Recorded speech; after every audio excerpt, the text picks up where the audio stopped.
Good day, everyone. My name is Karen Tereposky. I am a lawyer, an employment lawyer in the Calgary office of Samfield Tumarkin, dealing with employee rights, termination, severance, human rights, all that good stuff. And here today to answer any questions you might have on those topics. So while we're waiting for questions to come in, we can have a little, discussion about some of the things that are going on in the news, as we usually do. There's some pretty major job cuts going on across Canada. Scotiabank and Molson both have announced some pretty intense cutting of jobs due to restructuring. And I guess one of the issues we deal with in those kinds of situations is, when there's these mass terminations, whether or not your rights to severance change as an individual employee. And generally, no, severance rights are individual. So it doesn't matter if your employer is just terminating your employment or terminating, 200 people's employment. Your severance rights are determined based on your individual circumstances, and the fact that lots of people are being let go don't change your legal entitlements under the common law or under the employment standards legislation, the Employment Standards Code in Alberta. So, those same considerations of how much severance you should receive are still in play. Goes to age, years of service, availability of similar employment, level of position, education, all that kind of stuff. So those are all still the same considerations. Sometimes what we see happen is it sometimes makes it a bit harder to negotiate severance packages when there's a lot of terminations, especially without suing the employer, because sometimes they have sort of a finite fund set aside for all these terminations, and they're not willing to sort of push too hard to get things settled because they only have so much money allotted to settle all these claims. So the entitlements are still the same. I would say that sometimes it makes negotiations a little bit more complicated, but once you get into a litigation setting or with an employer that is starting to negotiate, your entitlements are the same as no matter how many employees are being laid off. The other piece, I guess, with those kinds of terminations is whether or not it's appropriate for employers to use restructuring as a reason for a termination, and it is. I mean, employers can terminate without cause for really any reason that isn't discriminatory. So restructuring is okay. What makes something a wrongful dismissal is when you're not being provided with enough notice or pay in lieu of that notice, aka severance. So that is a legitimate reason for a termination.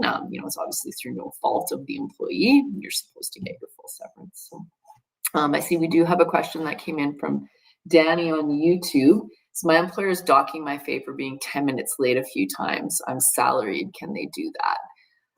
Seems a bit strange if you're being paid on a salary. I would say that's really odd. Can they do that?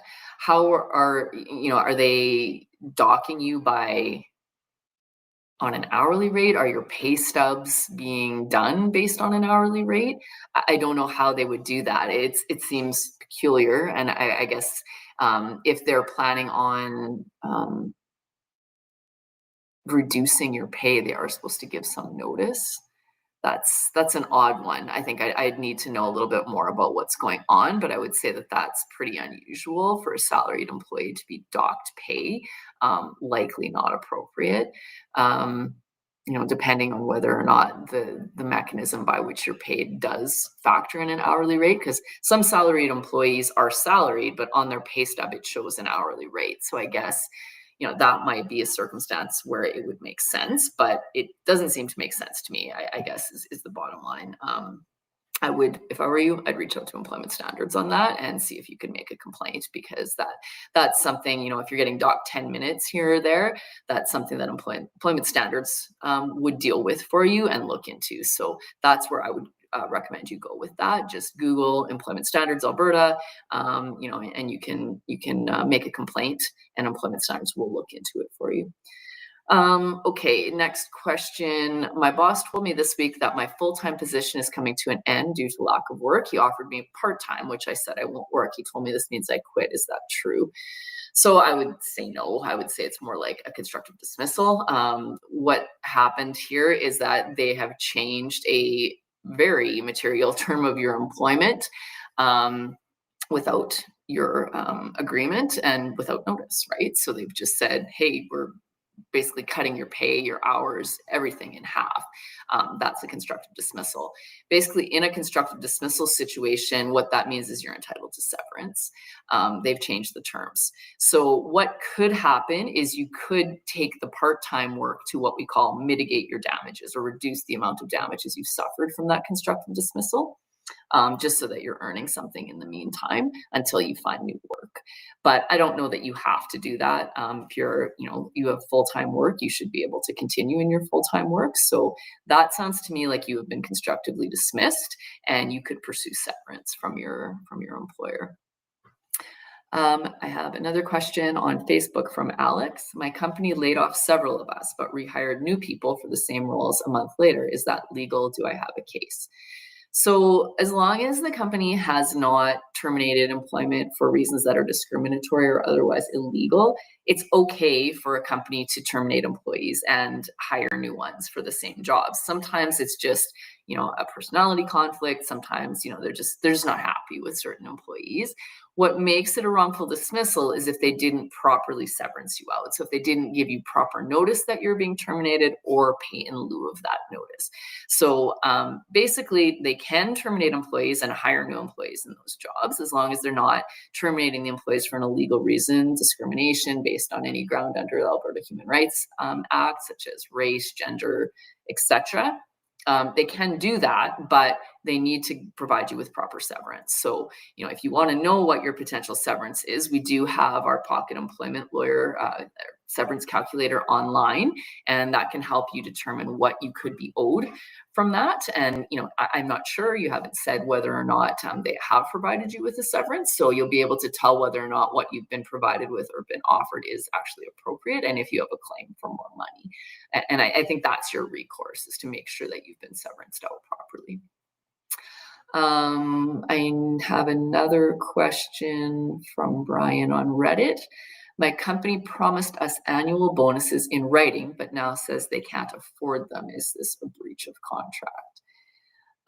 Possibly. It would depend, I guess, if that promise in writing actually forms a contract. So, I'm not sure exactly what the promise was, whether it was just like a email blast, whether it's in a contract, would be something I'd want to look at to see whether or not, this has been something that's set out particular terms and it's a non-discretionary item, right? A non-discretionary bonus where they say we're going to give you a bonus of $20,000 if you hit these exact metrics, you hit them, and then you don't get it, then yeah, that's a breach of contract. If they've said, we're going to give you bonuses, but they're on a discretionary basis, and it's based on, if the company can afford it, and there's really no metrics to hit, possibly they're allowed to not give the bonuses if they don't have the funds. So, likely if that does form part of your compensation and part of your contract, then, yeah, you have a claim for that.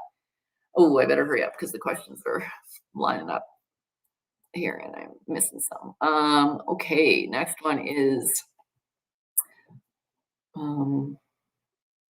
this looks like half a question.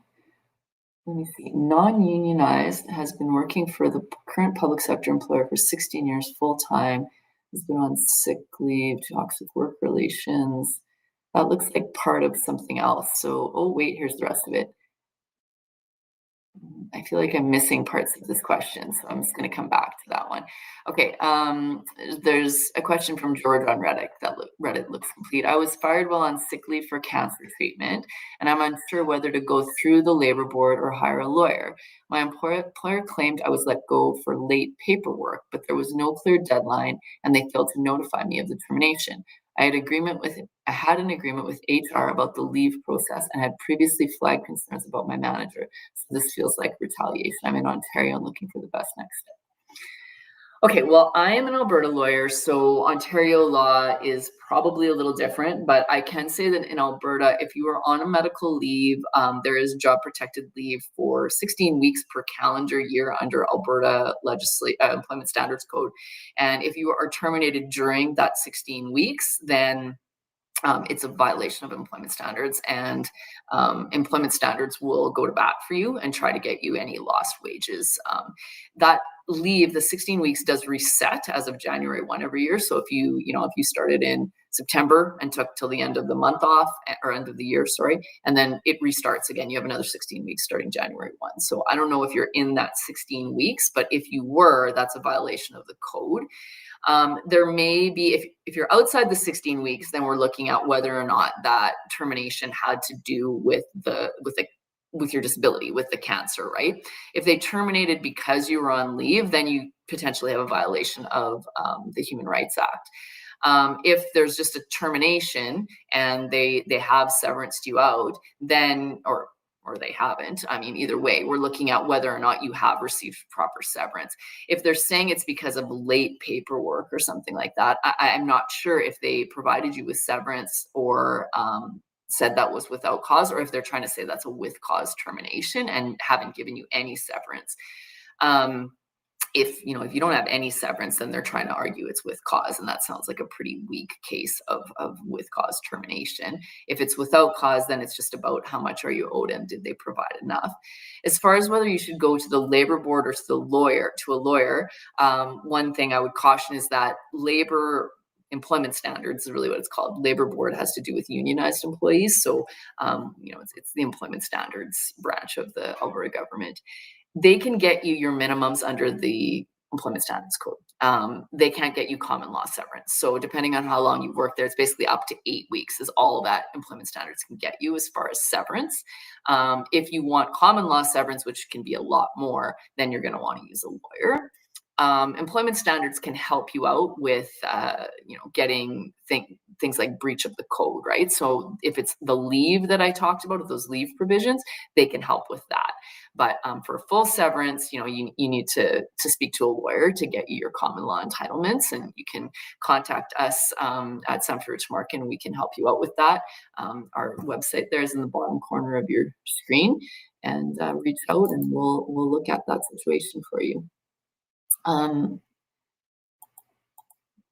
Another one from Ron. My employer refuses to conduct a performance review or enter into salary negotiations while at the same time conducting performance reviews and raises for other employees. More from Ron. I'm base salary plus commission, so they say my income is unlimited. However, they are paying the same base to new employees with zero experience or tenure. I have 30 years history with this employer. So, I mean, there are some provisions for unequal pay under the Human Rights Code if it's based on enumerated grounds. So, it could be age, I guess, that you could argue that goes into that. However, generally, employers are allowed, it's not illegal necessarily to pay different employees different amounts of money. So salary negotiations are generally individual and based on under the law and based on kind of what the employer wants to pay an employee. Obviously, there's other issues with paying employees unequally because it factors into morale and job satisfaction, etc. But as far as the law goes, what they're paying is kind of an individual determination unless it's discriminatory for some reason. So unequal pay based on gender, age, any of those factors is a problem. Unequal pay just because that's what they feel like paying. It's not necessarily illegal. It's obviously not great, and it leads to morale issues. But it's not something where you can say this is illegal. They're paying this guy this much, and they're not paying me this much, unless it's based on discrimination of some kind. It seems like I have a bunch of multiple messages from different people, and I'm not sure how they're lining up. So I'm going to go to Cyril. Says, okay, this is Cyril is the one who said he's got full-time, and then boss told him he's part-time and he wouldn't do that. And then his ROE says that he quit. What should I do? Um, well, I mean, I guess what you're trying to do with your ROE is get employment insurance, right? So if your ROE says that you've resigned, then you're not going to get employment insurance, but you can, allege with Employment and Social Development Canada that it was a constructive dismissal, and they'll look into it. The other thing you can do is, of course, if you contact us and we negotiate something from your employer, we contact your employer, we can try to get them to change that coding on your ROE, and also try to get you your severance, right? As far as I think probably what you're looking for with that ROE and how it's coded, getting EI, you'll likely have to say that you were constructively dismissed and get them to investigate it, which they should do. So I think that's the best place to go with that. Okay, sorry. Usually the questions just come in very lined up, and I can just read them and answer. But there's several from several different people that are in parts, and there's questions in between them. So I'm trying to figure out how these work.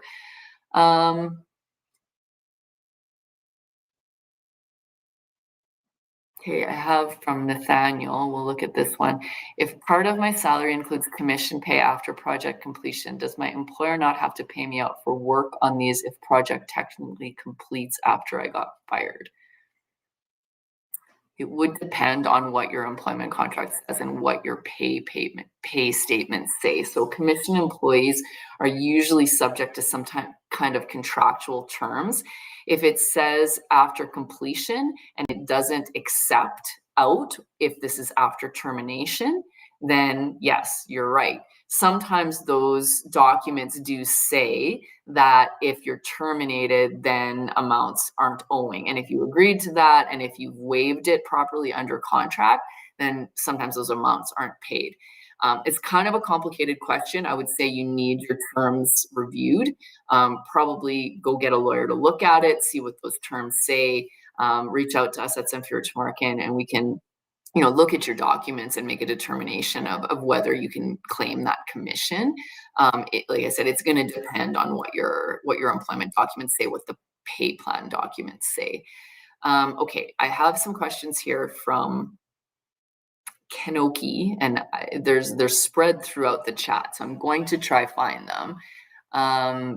But they're very in parts, and I'm not sure I can find the beginning. Okay. One of the messages says non-union has been working for the current public sector employer for 16 years full-time, has been on sick leave due to toxic working. And then the other one says relationship caused by the employer, also working part-time in another place. Is it okay to continue working at part-time job as it pulls me away from the full-time issues from the employer? Okay, is it okay to work part-time while you're employed full-time somewhere else? So in general, yes, that's fine. Lots of people have more than one job.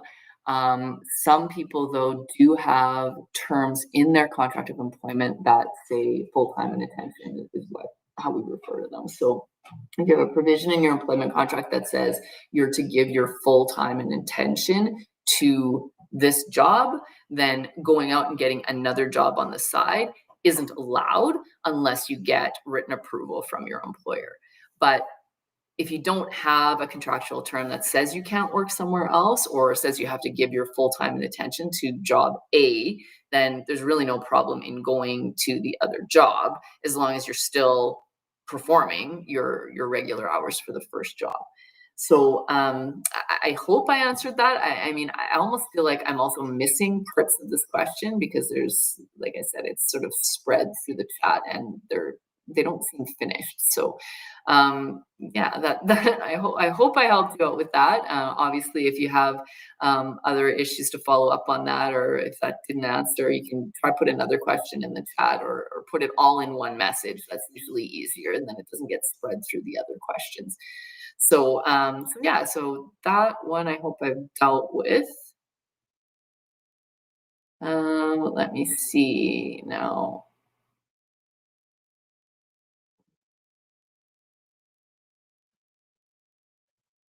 I think I've got all the questions answered here. So unless there's any more, there's this follow-up comment from Ron, the commission. Ron says, I'm base salary plus commission, so they say my income is unlimited. However, they are paying the same base to new employees with zero experience or tenure. I have 30 years history with this employer. Okay, so that Ron was the one who said this employer won't conduct a salary review and is doing it for other employees. Ron, I think I need a lot more details to be able to deal with your question. Generally, as I said, employers can pay employees different amounts, right? And can put people on separate types of income unless it's discriminatory. So, I mean, if they aren't paying you as much as somebody new, it may be that they've grandfathered in an old pay plan, or really your terms of employment are quite individual. So, unless they're changing your terms of employment, it's not a constructive dismissal, and I don't think it's illegal. But I think that in order to really deal with your issue, it would be helpful to actually look at some of these documents and figure out, what your salary is and how it works. But I think the bottom line from what I'm reading, I think, is that, your complaint is that you're being paid one way and other employees are being paid another way. And that's not necessarily wrong. Employers are allowed to do that as long as it's not discriminatory. I understand why you wouldn't like it. And like I said, it is just, it goes to morale, and it goes to, equal treatment of employees, and how your company functions. But I don't believe that that's illegal for any way. Okay, wait, I think I've dealt with everybody, and sorry, because usually the questions come in quite sequentially, so that kind of threw me a bit, but I do have a couple more questions. There's one from Mo. I was recently let go and told it was part of a mass layoff due to financial reasons, but I've since learned I was the only one terminated. My role focused on existing clients, exactly what the company claimed they were shifting toward. So the reasoning doesn't add up. I was pressured over the past year to do marketing tasks outside my job scope, despite lacking experience. I was just weeks away from hitting 2 years of service and was given below average severance, which I only received after signing a release I believed was standard for a mass layoff. Given all this, I'm unsure if it's worth consulting a lawyer, especially since I bought my first home and funds are tight. Um, I think you will have some problems with pursuing anything further if you've signed a release, unfortunately. If you've received money and provided a signed release in exchange for that, then that is a contract, and you've agreed in that release that you're not going to pursue them for more.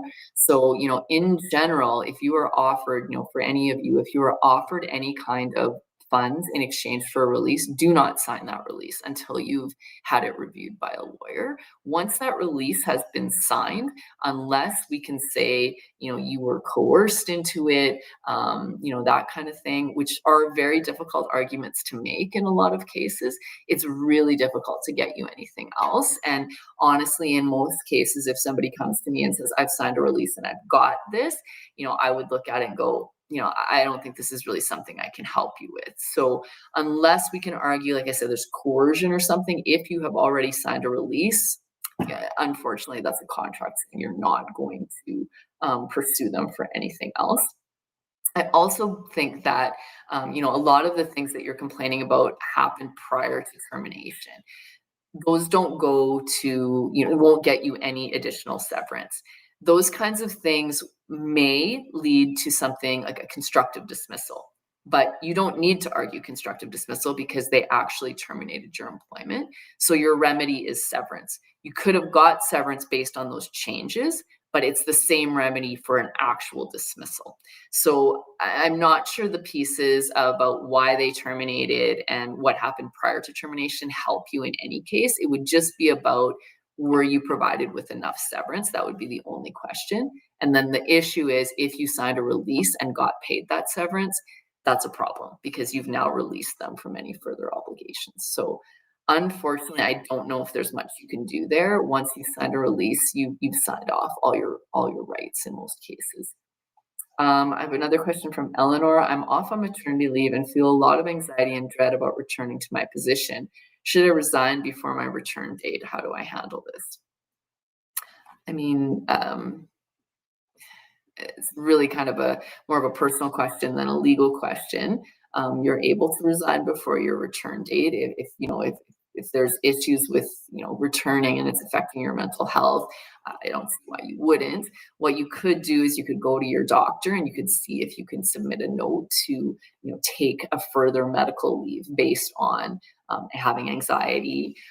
You could get put off work again. You're probably not going to qualify for any benefits, but you at least would have instituted another medical leave where you could, maybe think about whether or not you want to come back. You would still have that employment if you do decide to return. So you're basically just putting off your return date further by getting another medical note saying that you need to have more leave to deal with medical issues. You don't have to tell them why. It just says, it's a note from a doctor saying, I recommend that Eleanor doesn't return to work because of medical issues. And that's all it says. And it usually has to have an end date, 2 months or something like that.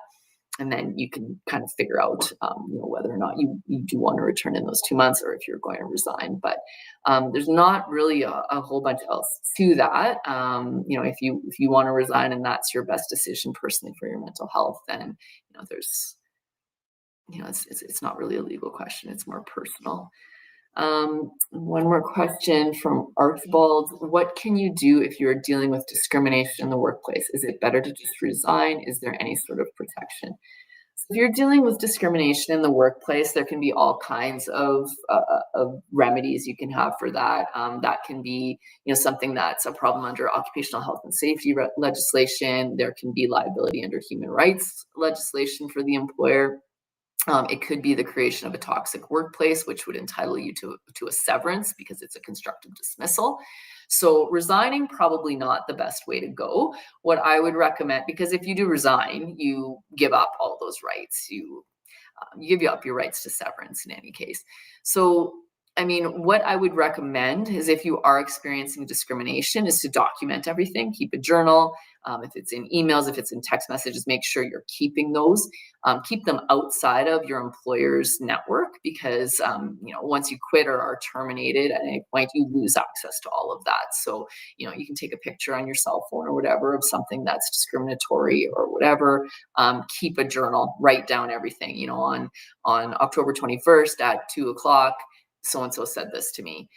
Make sure those notes are very specific with dates and times and names and places because you may need them later. Usually in the workplace, there should be a way that you can raise discrimination. If it's a smaller organization, sometimes there's not, confidential ways, but there's usually someone that you can talk to with it, whether it's an HR person or a supervisor. Raise the fact that there's discrimination in the workplace because the employer should deal with that. They have obligations under occupational health and safety legislation to look into it. So that's usually the first step. If the person that you would normally report that discrimination to is the person who's discriminating against you, you have to try to go someone else. If it's your supervisor, then you obviously can't talk to your supervisor. Go about over their heads, talk to somebody, report it because the employer should be dealing with that. If it's to the point where you can't handle it anymore and you are thinking of resigning, you can resign on the basis that you've been constructively dismissed due to creation of a toxic workplace, but you need to raise that at the time that you're resigning. And it's also better if you've raised the fact that there's been discrimination in the workplace prior to resigning. In order to handle that, because it can be confusing, I would recommend you talk to a lawyer about how to handle that, resignation on the basis of constructive dismissal. Reach out to us at Samfiru Tumarkin. Our website is up on your screen, and we can talk you through that. But yeah, document everything. Reach out for help. And there's a possibility you can resign on the basis of constructive dismissal and get a full severance or make some kind of complaint under human rights legislation or occupational health and safety legislation. Follow-up question from Nathaniel. Do different industries have different severance requirements? So not really. There are some industries, though, that are exempted from minimum requirements under the Employment Standards Code. So construction workers, some professionals, things like that, have exemptions from the minimums under the Employment Standards Code.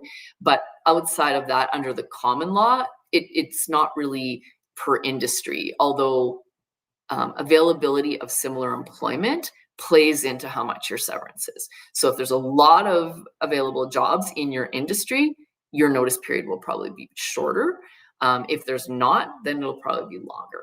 But it's not really specific to industry. It's more about your availability of similar employment, if that helps you out. So on your screen, you'll see the Pocket Employment Lawyer URL there, so you can check on there. It'll help you out with knowing what your severance entitlement is. And like I said, it's more about what your level of position is and what your availability of similar employment is than what your industry is, if that helps. So I think we're at the end of our time now. So hopefully I've answered everybody's questions. Sorry, I got kind of thrown off by the order of some of the messages that were coming in, because they were kind of strewn throughout instead of coming in sequentially. So I apologize for that. Hopefully I've answered everyone's questions though and given you the information that you're looking for. Yeah, so thanks for coming, thanks for joining, and thanks for listening, and thanks for all your questions. So we have some other live streams coming up shortly, probably tomorrow. Oh, no, it looks like Thursday, sorry. Haley Auger has got one coming up at 1 o'clock on Thursday the 23rd, so join us for that one, and Haley will answer some more of your questions, and she is also an Alberta lawyer, so if you're in Alberta, she's someone to talk to about your questions. Thanks a lot for joining us today, and hope to see you again next month. Thanks.